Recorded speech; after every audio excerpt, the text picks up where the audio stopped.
반갑습니다. 우리 서로 좌우를 둘러보시면서 샬롬 우리 인사하는 시간을 갖도록 합니다. 샬롬, 샬롬. 귀한 강단 허락해 주신 우리 담임 목사님께 정말 감사를 드리고요. 저는 소개받은 대로 한동대학교를 섬기고 있는 김기호 목사입니다. 한동대학교를 잘 모르실 텐데 잘 알아요? 할렐루야. 그럼 제가 열심히 또 설교를 하겠습니다. 한국 포항에 있는 대학입니다. 한동대학교인데 95년도에 학교가 세워졌고요. 그리고 한동대학교의 원래 그 이름의 뜻은 한국의 동쪽에 있는 한동대학교로 생각하시면 순진한 생각이고요. 95년도에 돈이 워낙 없어서 건물 한 동으로 시작을 해서 한동대학교입니다. 원래는 세 동으로 시작을 했는데 매년 성도의 헌금들과 후원을 받아서 건물을 한 동 한 동 늘려서 한동대학교 이런 이야기를 담고 있습니다. 벌써 몇 해 전인데 한 장로님이 저희 학교를 방문하시겠다고 연락을 주셨어요. 방문하시는 목적은 장학금을 좀 기증하고 싶다라고 말씀하셨고, 말씀하신 장학금의 내역은 한 1억 원 정도, 한 10만 불 정도 되는, 쉽게 계산하면 뭐 그 정도의 장학금입니다. 총장실 통해서 연락을 받고 저희 교목실이 잠깐 생각하고 있는데 제 마음 가운데 그런 생각이 드는 거예요. 그분 연세가 어떻게 되셨지? 왜냐하면 장학금을 기증하시는데 조건이 붙어 있어요. 내가 죽을 때까지라는 거예요. 그래서 이제 그분 연세를 보니까 90이 넘으신 겁니다. 제 마음속에 저는 이분은 아브라함 나이 때까지는 사셔야 되겠습니다. 매년 장학금을 1억 원 기증하면 뭐 그 정도는 사셔야 학교도 큰 도움이 되니까 그분이 그 다음 주에 학교를 방문해 주셨는데 학교를 거닐고 학생들을 보고 예배를 드리다가 그분이 큰 은혜를 받으셨어요. 그래서 원래 1억 원을 기증하려고 오셨는데 100억 원을 기증을 하셨습니다. 그래서 10만 불이 1000만 불이 된 거죠. 그래서 한동의 전설, 또 하나의 건물을 짓는 역사가 이루어지게 됩니다. 사실 한동대학교는 건물을 짓는 데 목적이 있는 것이 아니고요. 세상을 변화시키는 청년들을 키워내는 일에 가장 큰 목적을 가지고 있습니다. 그런 차원에서 우리 선한 목자교회도 세상을 변화시키는 성도를 양성하고 교육해서 이 지역을 바꾸는 큰 목회의 목적이 있으니까 아마 똑같은 그러한 주님 안에서 공통된 소원을 가지고 있다고 생각이 됩니다. 아무튼 특별히 여러분 교회를 방문하고 또 말씀을 나누게 되고 또 한 공통된 비전을 가지고 은혜를 추구하게 되어서 너무나 기쁘게 생각합니다. 기도하고 말씀을 나누도록 하겠습니다. 하나님 아버지 감사합니다. 주의 피로 사신 교회, 피로 사신 성도님들과 함께 주의 말씀을 나눕니다. 주의 성령께서 말씀을 따라 역사하시고 말씀에 화답하는 심령들마다 말씀의 능력을 또한 경험할 수 있도록 하나님 도와주시옵소서. 예수 그리스도의 이름으로 기도하옵나이다. 아멘. 오늘 봉독한 말씀을 통해서 신앙생활 그 결정적인 차이라는 제목을 가지고 함께 은혜를 나누기를 원합니다. 마태복음은 신학적으로 5개의 설교가 있는 복음서입니다. 예수님께서 말씀하셨던 설교의 큰 메시지가 5가지 큰 주제가 있는데 그 중에 마지막 주제가 종말론 강화라고 알려져 있는 오늘 본문입니다.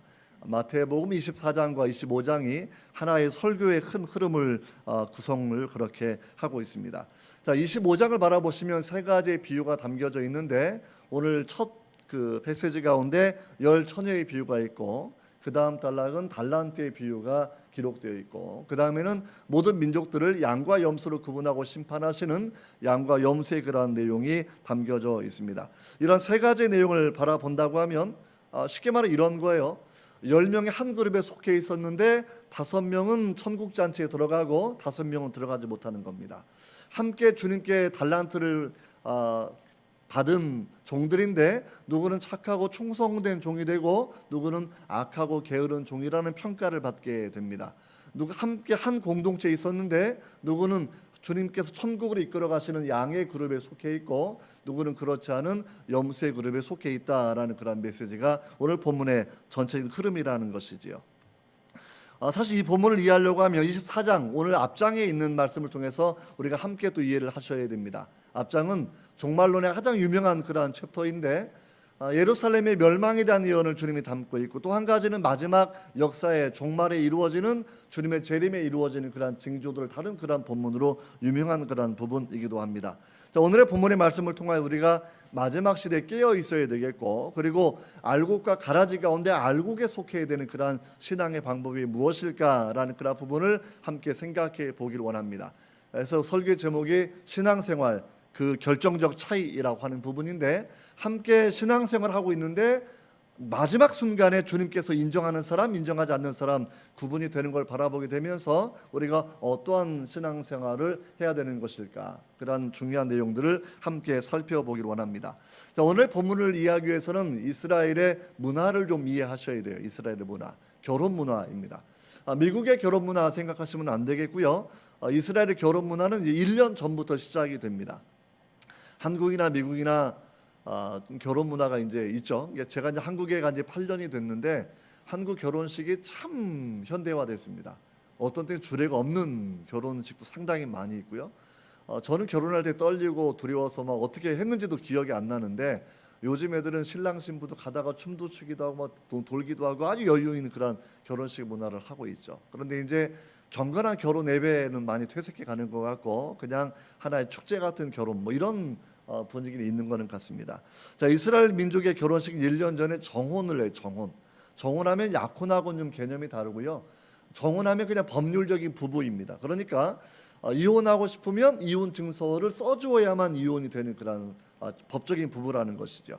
자, 1년간의 결혼 정혼 기간을 지나고 나면 아마 그동안의 신부는 신부 수업을 하겠죠. 그리고 신랑은 새로운 가정을 이끌 수 있는 당시에 아무 허름할지라도 자기 집을 또 장만하고 이렇게 결혼할 준비를 그렇게 하게 될 겁니다. 1년 정도 시간이 지나고 나면 이제 신랑의 친구들과 함께 신부를 데리러 가는 날이 있어요. 좀 거리가 멀면 늦은 저녁에 도착을 하게 될 겁니다. 오늘 본문의 배경은 그런 내용이에요. 그래서 신부의 친구 10명, 들러리 10명이 신부를 데리러 오는 신랑의 친구들을 맞이하고 있다가 너무 밤늦게 오는 바람에 깜빡 잠이 든 그런 상황을 오늘 본문은 설명해 주고 있습니다. 자, 그런 상황 가운데서 그럼 우리가 간단하게 생각해 볼 것은, 신랑은 이 비유가 의미하는 부분은 무엇인가? 신랑은 예수 그리스도를 의미하는 거고요. 친구 10명, 신부 처녀 10명은 신부의 친구들 10명 이 생각을 해보시면 되겠고, 그래서 보통 신약 성경의 교인들이라고 우리가 그렇게 비유를 그렇게 해보시면 되겠습니다. 자, 이런 맥락 가운데 우리가 오늘 본문의 말씀을 이제 하나씩 생각을 해보시면서, 미련한 처녀 5명의 특징은 무엇이고 주님이 인정하셨던 지혜로운 처녀의 신앙생활의 특징은 무엇인지를 생각해 보시고, 나는 어떠한 사람으로 신앙생활을 하고 있는가 자기를 점검하는 그런 시간이 되었으면 좋겠습니다. 자, 1절을 바라보시면, 그때에 천국은 마치 등을 들고 신랑을 맞으러 나간 10 처녀와 같다 하리니라고 되어 있습니다. 이게 그때라는 그런 표현을 먼저 주목해 보셔야 됩니다. 그때 신랑이 친구들과 함께 올 때에, 우리가 교회에서 쓰는 용어를 말하면 신랑 대신 예수님이 다시 재림하실 때에, 종말의 때에 우리가 이렇게 오늘 본문의 시점을 생각해 보시면 될 것 같아요. 여러분, 24장은 절수가 몇 절이냐면 쉽죠. 51절입니다. 25장의 절수는 몇 절이냐면 46절이죠. 그러니까 총 97절인데 두 장을 통해서 두 장이 하나의 설교라고 제가 말씀을 드렸어요. 예수님이 하셨던 하나의 설교. 97절 중에서 주님의 재림이라는 단어가 강조되는 그런 표현은 몇 절이냐면 총 16절입니다. 그러나 이 짧은 설교를 통해 주님께서는 내가 다시 오실 것이다, 내가 재림할 것이다, 재림의 이러한 징조를 말씀하시는 주님의 강력한 의지가 여기에 많이 여러분 반영되어 있다라는 거죠. 여러분, 신앙생활의 재림 신앙은 정말 중요한 신앙입니다. 우리가 기독교의 창세기부터 마지막 계시록까지 연결을 쭉 해보면 창조, 아담의 타락, 예수님의 오심, 그리고 예수님의 재림, 우리 이렇게 설명을 하고 있지 않습니까? 이것을 기독교 세계관으로 설명하면 창조, 타락, 구원, 완성 이렇게 설명을 해요. 한번 따라해 보실까요? 창조, 타락, 구원, 완성. 또 줄임말을 좋아하니까 창타구완, 첫자를 따서 시작, 창타구완. 그래서 그만큼 중요한 그런 내용이 완성, 재림의 그런 신앙이라는 거예요. 여러분, 재림의 신앙이 얼마나 중요하냐면 요한계시록의 마지막 내용이 마라나타가 뭐죠? 아멘 주 예수여 오시옵소서라는 기쁨의 소망을 담고 있는 그런 내용이라는 거예요. 근데 재림 신앙을 강조하는 교회가 사실 얼마나 되겠습니까? 이게 문제예요. 사도적 신앙을 잃어버린 교회가 너무나 많이 있다라는 거죠. 우리가 미국에 살고 있는데 신학적으로 말해서 동성애를 지지하는 교회, 동성애 사역자가 세워지는 교회, 이게 동성애자를 개인적으로 사랑해야 되겠죠. 그러나 동성애 사역자가 세워지고 일부 일처 한 남편 한 아내의 결혼식이 아니라 남자 여자 여자의 결혼을 인정하는 것은 사도적 신앙에서 벗어나 있는 내용입니다. 또 한편에서 재림의 신앙이 이제 선포되지 않는 그러한 교회, 사실 미국에 있는 많은 교단들, 사실 이제 로마 카톨릭 교회는 이미 재림 신앙이 잘못되어 있다 이렇게 이야기하고 있습니다. 영국 성공회도 창조 신앙계, 영국 성공회 사제들 중에 95%가 창조를, 말씀에 의한 창조를 믿지 않고 있고, 그리고 주님의 재림을 믿지 않고 있다고 이야기하고 있습니다. 독일 신학자, 유명한 학자 중에 유르겐 몰트만이라는 신학자가 있는데 튜빙겐 대학교의 그런 아주 유명한 명예 교수입니다. 네, 그와 함께 동행했던 역시 튜빙겐 대학교의 연구소장을 지냈던 피터 바이어 하우스라는 그런 집을 사라는 말은 아니고 이름 자체가 피터 바이어 하우스인데요. 그분 같은 경우에는 유명한 몰트겐 교수가 그리스도의 재림을 믿는 사람은 아니다라고 그렇게 평가를 하고 있습니다. 우리 시대 재림을 잃어버린 그러한 교회와 신앙이 너무나 많이 있는데, 주님의 복음서, 주님의 말씀을 행적을 기록한 복음서의 3분의 1에서 절반 정도는 십자가의 상황을 설명을 하고 있고, 십자가의 메시지 가운데 가장 중요한 메시지는 주님의 재림이 약속되어 있는 그런 부분이라는 거예요. 여러분, 우리가 이런 말씀을 생각해 보시면서 정말 내가 오늘 본문을 통해서 주님이 그렇게 십자가의 죽음을 눈앞에 두고 죄 사함의 복음을 선포하시면서 죄 사함 이후에 주님께서 다시 오셔서 영원한 세계로 이끌어 가시는 재림의 약속을 해주셨는데, 내가 그런 재림의 신앙을 얼마나 잘 가지고 있는지 우리가 오늘 본문을 통해서 함께 점검해 보자라는 겁니다. 그래도 오늘 교회 일부 예배는 어른들이 주로 계시니까 등잔, 등불 전혀 설명이 이상이 없는 거가, 요즘 청년들은 등불을 본 적이 없어가지고요, 설명 자체가 어려요. 설명 자체가 전기불만 알고 있으니까. 저는 이제 제 조부님이 전라북도 완주군에 사셨는데 방학 때만 되면 시골 옛날에 갔고, 그럼 이제 시골에 가면 중학교 1학년까지 전기불이 당시에 없어서 전기불이. 제가 머리가 허여니까 나이가 많다 생각하시면 안 됩니다. 저는 아직 5학년 4반입니다. 아무튼 근데 그 5학년 4반 무슨 말인지 아시겠죠? 근데 이제 아무튼 전기불이 안 들어와서 저녁 때만 되면 할아버지께서 등잔을 손질을 하셔요. 기름도 채우시고 심지도 잘 꽂으셔야, 좀 겨울 같은 경우에는 해가 일찍 어두워지니까 등잔불이 있어야 밥을 먹는 그런 때라는 거죠. 자, 오늘의 본문 배경이 이제 그런 내용입니다.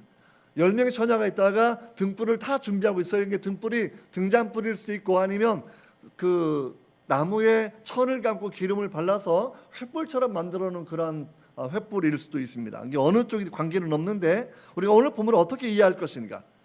신랑이 더디옴으로 마치 지금 시대처럼 주님의 재림이 늦게 온다라고 생각이 되어서 많이 방심하는 그런 상황 가운데서 그들이 늦은 밤에 신랑이 오니까 그저 잠이 들 수밖에 없는 그런 상황이었다라는 것이죠. 우리가 본문의 배경을 전체 생각해 본다고 하면 10명의 처녀는 구분되기 전에 결혼식 잔치를 알고 있습니다. 신랑과 친구들이 오는 것을 알고 있죠. 비유로 말한다고 하면 신랑 대신 예수님이 누구인가, 기독론, 그리스도론, 그리스도가 누구인가를 알고 있고요, 재림을 알고 있고요, 교회 공동체가 무엇인지 알고 있는 교회론, 구원론, 기독론, 재림론을 배워서 알고 있는 교인이라는 거예요. 일반적으로는요. 똑같은 그런 교인인데, 이러한 교인 여러분, 한 사람은 기름을 충분히 준비했고 한 그룹은 기름을 충분히 준비하지 못하여서 이제 결국은 이제 구원받지 못하는 그런 상황으로 본문은 설명해주고 있다라는 겁니다. 자, 그럼 우리가 주님께 처음 하시는 그런 메시지는 뭐냐면 반면교사의 그런 교훈인데, 미련한 처녀 5명을 통해서 제발 그러한 사람이 되지 말라라는 거예요. 그럼 미련한 처녀 5명은 어떠한 신앙생활을 했던 그런 사람들입니까? 미련하다라는 말 상당히 좋은 말은 아닌데, 모라이라는 그런 헬라어인데 우둔하다, 얼빠져 있다라는 그런 표현이라고 생각하시면 됩니다. 여러분, 그럼 우리가 이런 내용 생각해 보시면서 미련한 처녀 5명은 어떻게 살아왔냐면, 슬기로운 5명은 기름을 미리미리 사서 충분하게 준비한 사람이죠.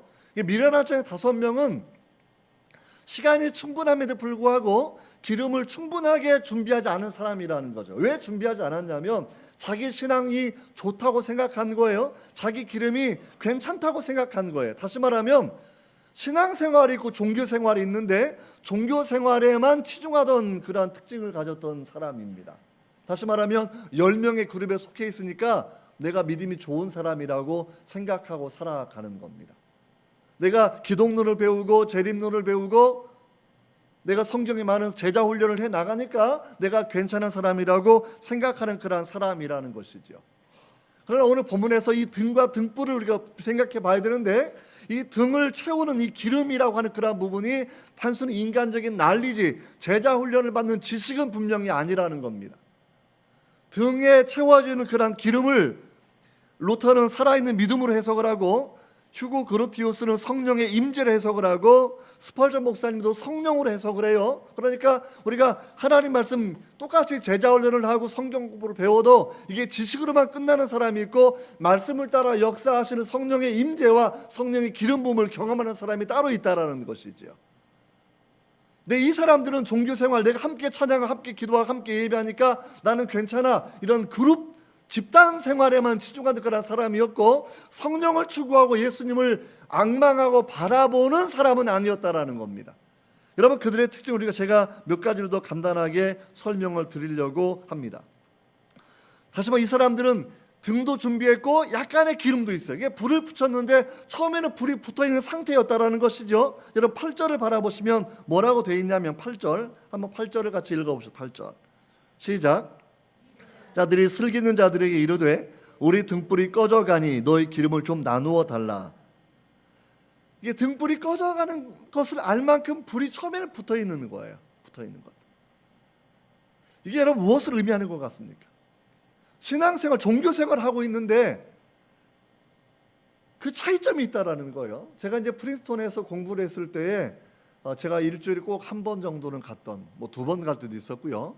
조나단 에드워즈 목사님 묘지가 학교 앞에 있습니다. 제가 살던 기숙사에서 한 10분 정도 가게 되면 프린스톤 대학교 역대 총장님의 묘지들이 쭉 있고, 거기에 이제 세 번째가 그분 묘, 조나단 에드워즈 목사님을 이름은 들어보셨죠? 미국의 2차 대각성 운동을 일으켰던 굉장히 귀한 목사님이에요. 지성적으로 탁월해서 많은 책도 쓰셨고, 그 유명한 프린스톤 대학교 총장님으로도 일했던 그런 분입니다. 근데 그분이 가장 유명한 설교가 진노하시는 하나님의 손에 붙들린 죄인들, 이게 the angry God, 이게 하나님을 진노하시는 건데 그분의 손에 있는 죄인들, sinners in the hand of angry God. 이 유명한 설교예요. 유명한 설교. 그 설교 한 편에 사람들이 가슴을 치며 회개하고 그 회개가 온 시로 퍼져나가고, 미국의 13개 주, 당시에 13개 주로 이 회개 운동이 퍼져나갔던 대단한 각성 운동이었거든요. 그런데 대각성 운동이 지나고 나서도 좀 지나고 나니까 모든 게 도루함이, 말을 이렇게 하면 안 되는데 그냥 다시 그렇게 됐다라는 거, 다시 됐다라는 거예요. 다시 그래 도루함이 다시 됐다라는, 전부 다시 돌아가. 그래서 왜 그런가 생각을 해보니까 마귀가 장난질을 치는 건데 종교 생활에만 집중하게 하고 진정한 성도가 되지 못하게 한다라는, 그거에 대해 쓴 책이 뭐냐면 신앙과 정서라고 한국말로 번역된 아주 두꺼운 600, 700페이지 되는 그런 책이 있는데, 그 책에 써놓은 내용이 있습니다. 가짜 신앙이라고 생각되는 표시 사인 12개, 진짜 신앙이라고 생각되는 표시 12개를 각각 설명해 놓은 그런 중요한 책이라는 것이죠. 여러분, 제가 이렇게 말씀드리는 부분을 잘 생각해 보셔야 됩니다. 정말 대각성 운동에 참여한 사람들이에요. 함께 회개도 참여한 사람들. 그런데 왜 어떠한 사람들은 마지막에는 이상해지게 다시 옛날 죄인의 생활, 개와 돼지와 같은 토한 걸 또 먹고 진자리에 또 들어가는 그런 삶으로 빠지고 마느냐라는 그런 부분을 바라보면서 신앙생활의 잘못된 12가지 패턴을 설명해주고 있거든요. 12개를 제가 설명드리지 못하고 내용을 정리해 보니까 그게 4가지 정도가 됩니다. 신앙생활의 표준을 감정 자체에 두는 사람이라는 거죠. 감정. 물론 성령의 열매도 감정이 있습니다. 기쁨, 희락, 평강, 전부 다 감정적 요소가 분명히 있어요. 그런데 그 감정은 노래방 가도 있어요. 돈을 많이 벌어도 기쁨의 감정이 작동을 해. 그러니까 감정 자체가 진짜 신앙인 것을 증명하는 것은 아니라는 거예요. 이걸 잘 구분해 보라고 얘기하는 거. 그러니까 신앙의 표준은 예수 그리스도 진리의 말씀이어야 되고 십자가의 복음이어야 되는데, 내 감정의 희열에만 반응하면서 내가 기쁨이 있으니까 내가 신앙이 좋은 거야 라고 생각하는 건데, 그거 아닐 수 있다라고 그렇게 이야기해 주는 겁니다. 신앙의 일을 유창하게 말을 하는 것. 이게 말은 잘하면 좋지만 사도 바울은 말을 되게 못하던 사람입니다. 복음서를, 서신서를 정말 위대하게 썼던 하나님의 사도로 사용된 사람이었지만 그러나 그는 언변에는 능숙한 사람은 아니었다라고 서신서의 평가가 나오고 있지 않습니까? 말을 유창한다고 말해서 그게 성령 충만한 하나님의 사람은 아니다라는 거예요. 왜? 나뭇잎은 나무의 본질은 분명히 아닙니다. 나무에서 가장 중요한 건 열매이지 나뭇잎이 아니라는 것이죠. 성경 말씀이 갑자기 뚝 마음에 떠올라요. 이게 순간적이죠. 이게 하나님 말씀은 우리가 내 인격을 걸고 진지하게 평생 따라가고 순종하는 말씀이지 순간적으로만 떠오르는 그러한 말씀이 내가 믿음 좋은 상태에 있다라고 하는 그러한 사인은 아니다라는 겁니다. 찬양할 때도 순간적으로 하나님께 찬양을 돌리는 거 하고 끝나고 나면 마음이 공허해진다고 하면 가짜 신앙일 수 있다라고 그렇게 조나단 에드워즈 목사님 얘기해 주고 있는 거예요. 저는 10명의 그룹 중에 5명의 미련한 처녀는 바로 이러한 사람들이라고 생각합니다. 좀 더 깊은 신앙으로 내려가지 못하고 뿌리를 말씀에 내리지 못하고 예수 그리스도를 앙망하지 않고 내 감정에 피상적인 감정에만 집중하면서 나도 구원받은 사람, 너도 구원받은 사람, 나 구원받았네, 너 구원받았네, 우리 모두 구원받았네, 할렐루야 이렇게만 하고 살아봤다고 하면 문제가 있다라는 것이죠. 여러분, 주님은 우리 신앙생활이 내가 어떤 그룹에 속해 있기 때문에 안심하는 것을 하지 말라고 말씀하시는 겁니다. 여러분, 구원은 그룹으로 주는 게 아닙니다. 장로교회를 다닌다고, 침례교회를 다닌다고, 성결교회를 다닌다고 집단으로 그룹을 주는 게 아니라 개인의 결단과 회심을 통해서 십자가의 복음에 반응하는 걸 통해서 구원받게 되는 것이죠. 여러분, 두 번째 이 사람의 특징은 뭐가 있는지 생각을 해본다고 하면 이제 결국 신랑의 친구들이 와가지고 기름이 부족한 상태가 됐어요. 놀랄만한 일이 갑자기 벌어지게 된 거죠. 기름이 갑자기 모자라 불이 막 꺼져가니까 얼마나 마음이 안타깝겠습니까? 그러니까 옆에 있는 처녀들 기름이 잘 타오 충분하고 막 횃불에 불이 활발하게 타오르니까 꺼져가는 불과 활발하게 타오르는 불이 비교가 되니까 기름을 좀 나누어줘 얘기해요. 그때 지혜로운 처녀 5명이 무슨 얘기를 하냐면 언뜻 보면 좀 야박한 얘기를 합니다. 나눠주지 않고 야 가서 사가지고 와, 딴 사람한테 가가지고. 이게 비유는 우리가 비유로만 해석을 하는 건데요, 쉽게 말하면 이런 겁니다. 성령의 기름 부음을 성령의 임재라고 생각해 본다고 하면 성령의 기름 부음, 구원의 은혜는 사람들에게서 오는 것이 아닙니다. 물론 우리가 교회 생활을 통해서 좋은 목사님 만나는 것도 복이고, 좋은 신앙의 동역자를 만나는 것도 복이고, 좋은 기도의 동역자를 만나는 것도 복입니다. 그리고 하나님은 교회를 위해서 교사를 세워두시고 목사를 세워두시고 복음 전환자를 세워두시고 사도를 세워두셨으니까 분명히 사람이 사용되는 것도 분명히 맞습니다. 그러나 사람이 구원을 주는 게 아니에요. 우리는 물을 뿌리고 우리는 씨를 뿌리고 우리는 돕지만 자라나게 하신 일은 하나님이시라는 겁니다. 신앙생활하면서 가장 중요한 건 뭐냐면 함께 신앙생활할 때 우리가 다른 분을 통해서 구역장을 통해서 내가 은혜 받고 목사님 은혜 받고 할 수 있겠지만 궁극적으로는 하나님 앞에 단독자로 서야 한다라는 거예요. 하나님 앞에 목숨을 걸고 기도하셔야 된다라는 겁니다. 하나님을 갈망하셔야 된다라는 거예요. 그런데 이 사람들은 정말 결정적인 순간에도 내가 기름이 부족하구나 마음을 찢고 통회하는 것이 아니라, 내가 성령에 충만하지 않구나 마음을 찢고 통회하는 것이 아니라 여전히 사람만 의존하는 신앙의 패턴을 가지고 있었다라는 겁니다. 여러분, 이것이 우리의 모습은 아닌가 분명히 생각해 보셔야 하는 것이지요. 저는 이 워싱턴 지역에서 목회를 조금 하다가 한국 한 8년이 됐는데 지금 목회를 저는 잘하는 목사는 아니기 때문에 목회를 잘하는 분들을 보면 정말 부럽습니다. 목회가 잘 안 되니까 제가 21일 금식 기도한 적이 있어요. 한 일주일 넘어가니까 정말 목회가 안 되면 기도를 어떻게 하는 거냐면 하나님 어디 계시는 겁니까? 하나님 계시는 겁니까? 아마 가장 기본적인 질문부터 막 붙들고 늘어지는 거 하나 계시면 말씀해 주십시오. 말씀해 주십시오. 일주일 정도 지나니까 깊은 밤 잠을 자고 있는데 제 안에서 말씀하시는 강력한 성령의 음성을 들었던 적이 있습니다. 제가 하고 싶은 얘기 무슨 얘기냐면 하나님을 앙망하면 성령을 간구하면 주 예수를 간절히 바라고 찾으면 살아계신 그분은 우리를 오늘도 찾아와 주시고 오늘도 우리를 만나 주신다라는 겁니다. 구원은 은혜로 얻는 겁니다. 구원은 하나님이 주시는 겁니다.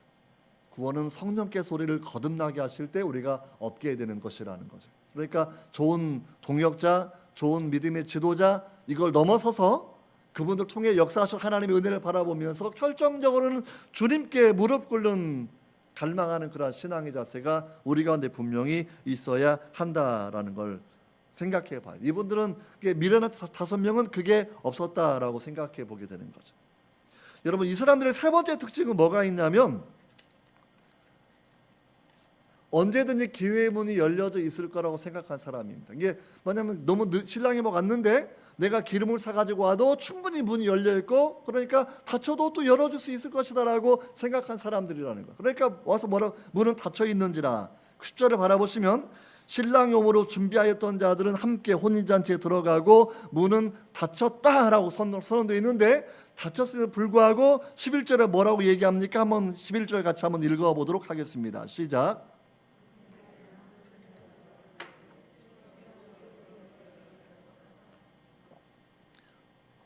주여 주여 우리에게 문을 열어주소서 하고 있다라는 거예요. 문을 열어주소서. 여러분, 문이 열립니까? 지금은 은혜의 시간이에요. 지금은 선교의 시대예요. 지금은 구원의 시대. 그러니까 지금은 우리가 복음을 전하는 아름다운 발걸음을 옮기는 성도의 삶을 분명히 사셔야 됩니다. 그게 정말 아름다운 족장의 삶이에요. 성도에게 필요한 짱이 세 가지입니다. 하나는 얼짱, 족장, 몸짱이에요. 얼짱은 뭐예요? 얼굴이 이쁜 사람이 얼짱입니까? 아닙니다. 하나님의 형상이 회복된 사람이 얼짱입니다. 그럼 몸짱은 뭐예요? 근육이 좋은 사람이 몸짱입니까?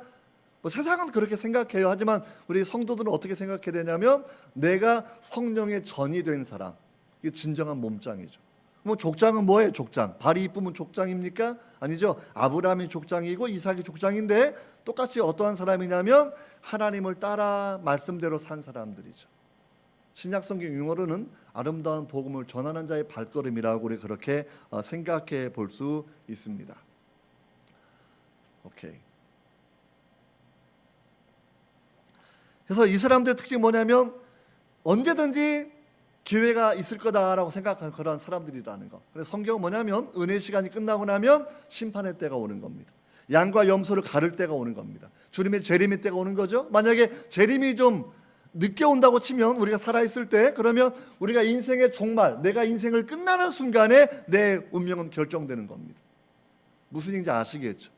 그럼 우리가 주님의 재림 때 내가 판가름 나든지 내가 인생을 떠날 때에 내가 천국이나 지옥 내가 결정되게 될 터인데 여러분, 내가 어느 쪽 주님이 믿음을 인정하는 사람이 될 것인가 믿음을 인정하지 않는 사람이 될 것인가 우리가 이렇게 우리를 바라보고 하는 그러한 생각을 가져야 되지 않겠습니까? 히브리서 9장 27절 말씀은 한 번 죽는 것은 사람에게 정해진 것입니다. 그 후에는 하나님의 심판이 있습니다. 또 미리미리 죽은 사람이라도 주님께서 말씀하시면 누구는 영생의 부활로 누구는 영벌의 심판의 부활로 일어나게 될 것이라고 주님께 그렇게 분명하게 예언의 말씀을 들려주신 적이 있다라는 것이죠. 여러분, 이런 내용 생각해 보시면서 우리가 미련한 처녀 5명처럼 그렇게 신앙생활을 하면 안 돼요. 그룹에만 속해 있으면서 자기 만족을 얻고 있고 또 한 가지 뭐라고 말씀드렸죠? 마지막 세 번째는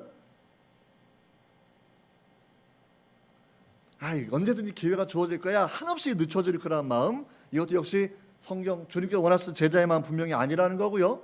제가 두 번째 드렸던 메시지는 어떤 내용이었죠? 두 번째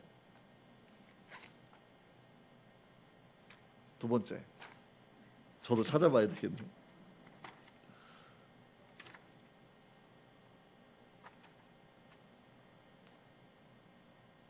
사람들로만 기름을 구하는 사람들, 그렇죠? 사람들에게만 은혜를 구하는 성도의 패턴들이라는 거. 여러분 이거를 잘 기억하시면 좋을 것 같습니다. 그럼 이제 지혜로운 처녀 이야기를 잠깐 말씀을 드리고 제가 오늘 설교의 내용을 정리해 보려고 합니다. 여러분, 그런 지혜로운 처녀는 어떻게 신앙생활을 했기를 주님께서 인정하는 삶을 살았을까라는 그런 부분을 세 가지로 간단하게 생각을 해 보려고 합니다. 결론적으로 말하면 지혜롭다라는 말은 프로니모이라는 그런 헬라어인데 주님과 굉장히 지혜로움과 준비성을 통해서 주님을 친숙하게 하는 그런 사람이죠. 세 가지를 생각해 보십시오.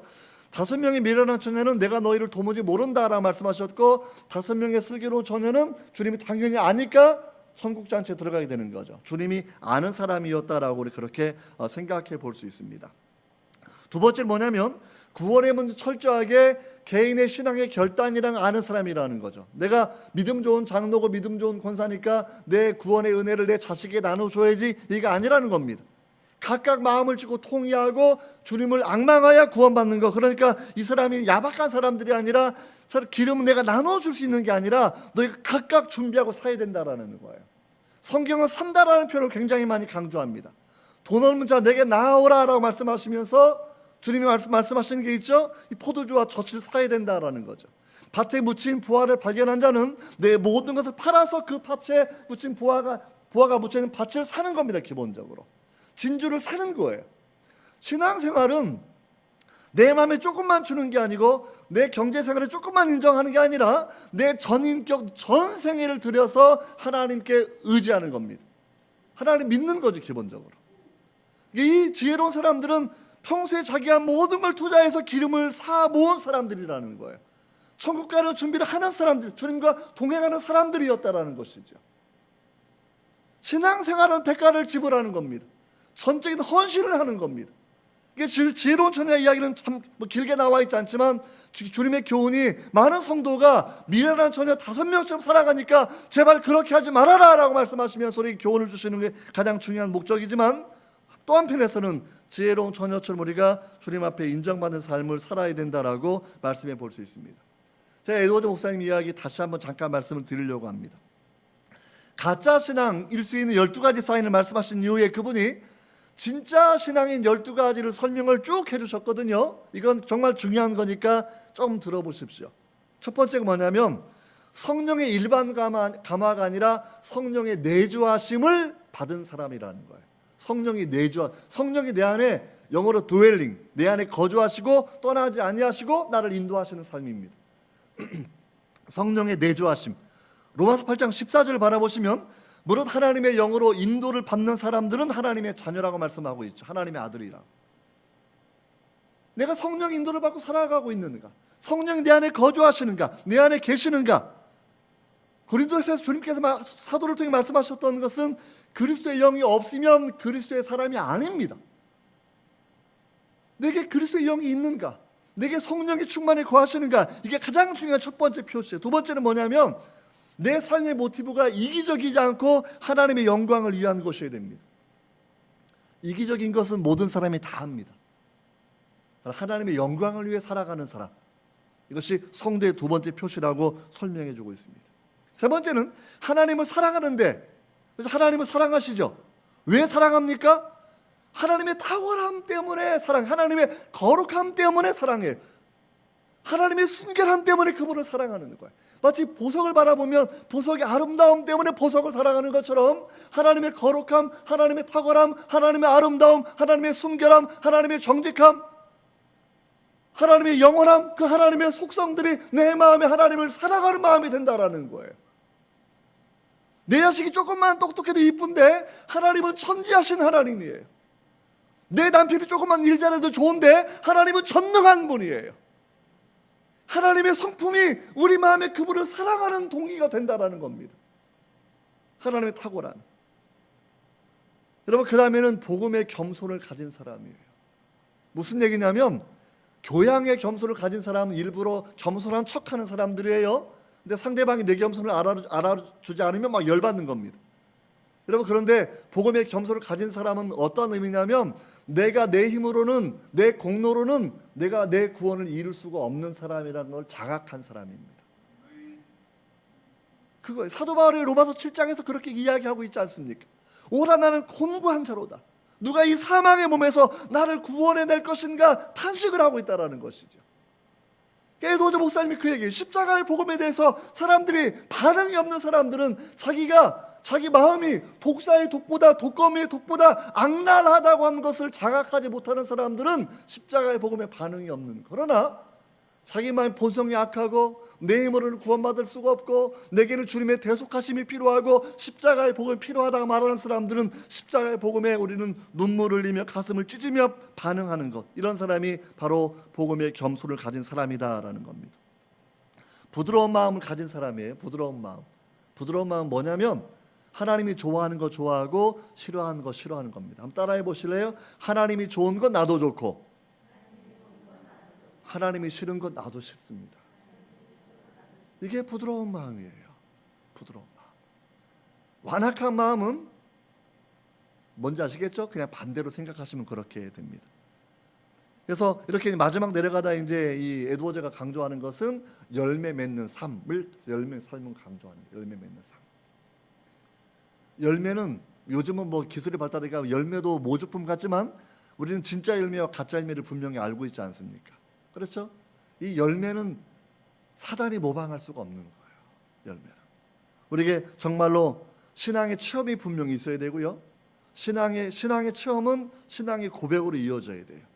신앙의 고백은 실천으로 이어져야 됩니다.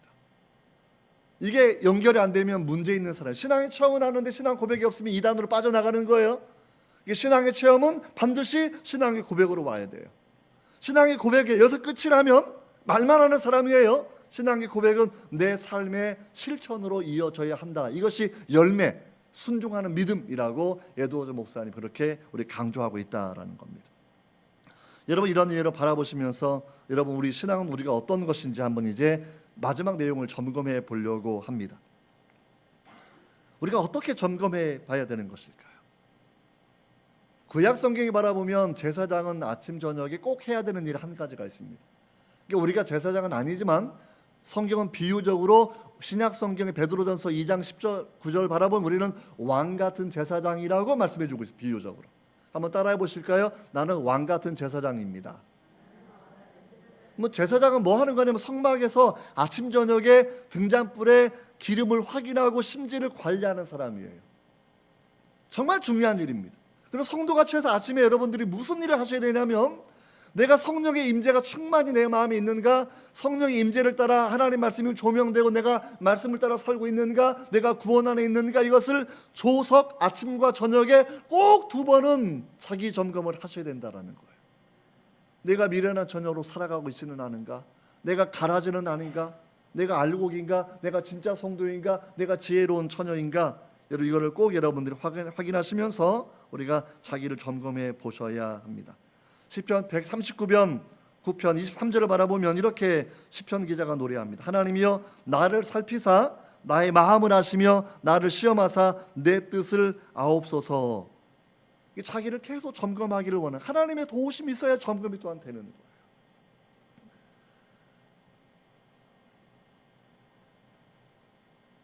여러분 또 한 가지는 말씀드렸던 것처럼 좀 예민한 말이지만 내가 알곡일까 꼭 점검하셔야 됩니다. 모양만 가지고 가라지도 알곡과 똑같은 무늬가 있습니다. 무늬만 가지고 판단하는 게 아니에요. 아들을 믿는 자에게는 생명이 있습니다. 생명. 내게 생명이 있는가? 생명을 내가 누리고 있는가? 여러분 생각해 보시고 하나님 말씀을 내 삶에 적용해 보시고 오늘 주님 말씀처럼 주님이 오실 때에는 지혜로운 처녀로 인정받으시고 충성하는 그러한 종으로 주님 인정하시고 양으로 인정하시고 하나님께서 예배해 주셨던 영원한 천국에서 그 생명을 누리고 살아간 여러분 되시기를 정말 주의 이름으로 축원합니다. 기도하겠습니다.